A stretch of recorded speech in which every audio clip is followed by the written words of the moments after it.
Okay, let's dive right into this. Have you ever been reading the Bible and a verse just stops you cold? You read it and you think, wait a minute, that doesn't sound right. Or maybe you've heard people point out what seem like direct contradictions in the text. It's a really common question, and honestly, a super important one. So in this explainer, we're going to do a little investigating. Is the Bible ever wrong? So let's just start with one of the most famous puzzles out there. On the one hand, you've got the Apostle Paul in the book of Romans. He seems crystal clear. We're justified or made right with God through faith. Simple enough. But then you flip over to James and he says a person is justified by works and not by faith alone. So what gives? Which one is it? I mean, how can both of these possibly be true? And this is where that big question really hits home. When we run into a spot like this, it's so easy to wonder if the whole thing is just, well, unreliable. But before we jump to any conclusions, we need the right tools for the job. We have to investigate this properly.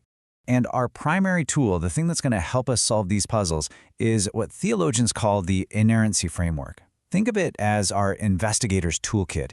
It's a way of understanding what the Bible is actually claiming about itself, which, you'll see, helps us make sense of these really challenging passages.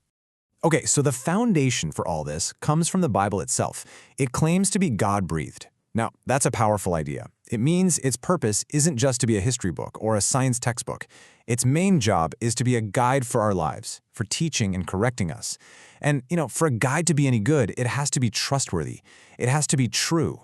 This deep conviction that the Bible is fundamentally true in what it teaches, well, that's the core of what we call inerrancy. So, what does inerrancy actually mean? Let's break this down really carefully, because every word matters here. The main idea is that the Bible speaks truth without any error in all that it teaches. But, and this is key, there are three crucial conditions. First, this claim applies to the original manuscripts. Second, we have to interpret it according to its genre. I mean, you don't read a poem the same way you read a lab report, right? And third, we have to understand the author's original intent. Now, these aren't loopholes. They're like the instructions on the box that help us understand exactly what we're looking at. It's also super important to get what inerrancy isn't. It doesn't mean the Bible talks like a 21st century science paper. It doesn't mean we should read beautiful Hebrew poetry as if it's a dry legal document. And here's a big one. It doesn't claim that every single translation or handwritten copy we have today is 100% perfect. The claim of inerrancy is about the truth God intended to teach in the original writings. Okay, now that we have our toolkit, our inerrancy framework, we can actually go back and start cracking these cases.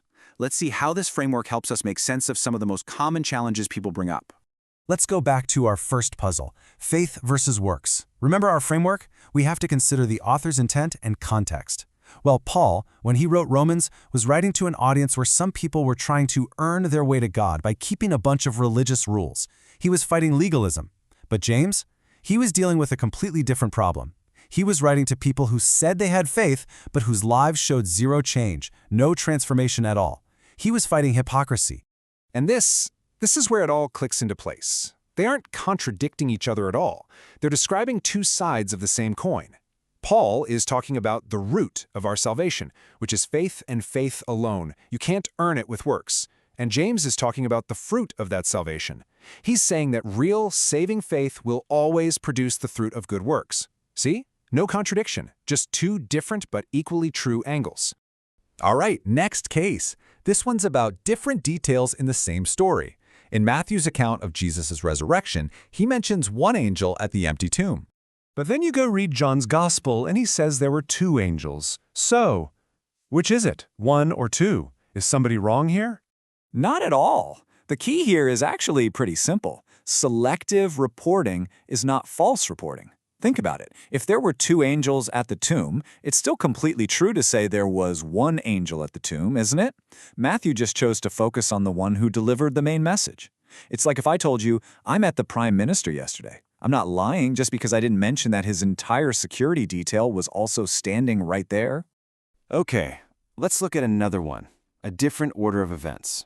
In the story of Jesus' temptation in the wilderness, Matthew and Luke list the second and third temptations in a different order. You can see it right here. So does this mean one of them got the story mixed up? Well, this is where understanding the genre is absolutely crucial. See, ancient biographers weren't always concerned with a perfect minute-by-minute timeline like we are today.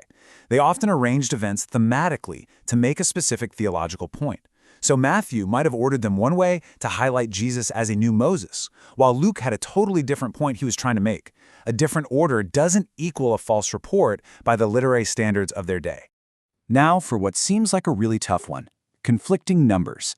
In the Old Testament, we have two accounts of the same census King David took. One is in 2 Samuel, the other in 1 Chronicles. But as you can clearly see here, the numbers are different. 800,000 versus 1.1 million. How do we explain that?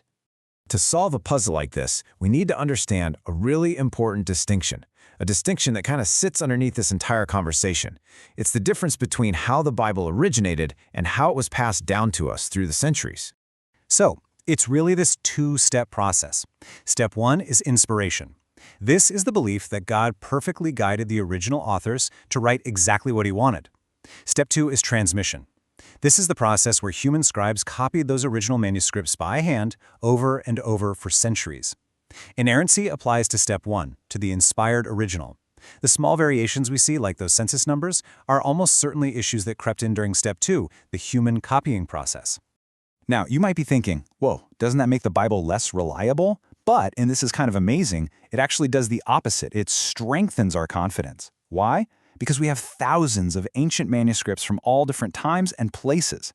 By comparing them, scholars can pinpoint exactly where a scribe likely made a tiny error and can reconstruct the original text with an incredibly high degree of accuracy. And here's the most important part: no major Christian belief hangs on one of these disputed numbers. Not one. So this isn't just a dry academic debate. This whole investigation, understanding this framework, it has a massive impact on how we can approach the Bible in our own lives right here, right now. I mean, think about it. We are surrounded by competing voices. Culture, social media, the news, they're all shouting at us, telling us what's true about success, about our identity, about what really matters. And those voices are always changing. The idea of inerrancy reminds us that in the Bible we have something different.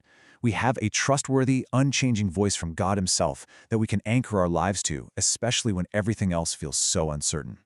Ultimately, this isn't about winning an argument. It's about having a deep confidence in the guide God has given us. It's what the psalmist was talking about when he wrote that God's word is perfect, it refreshes our soul, it's trustworthy, and it makes us wise. So to wrap this all up, let me just leave you with this question to think about. If this is true, if you really believe that when you open the Bible, you are hearing the trustworthy voice of God, what would change about the way you read it, trust it, and live by it just this week?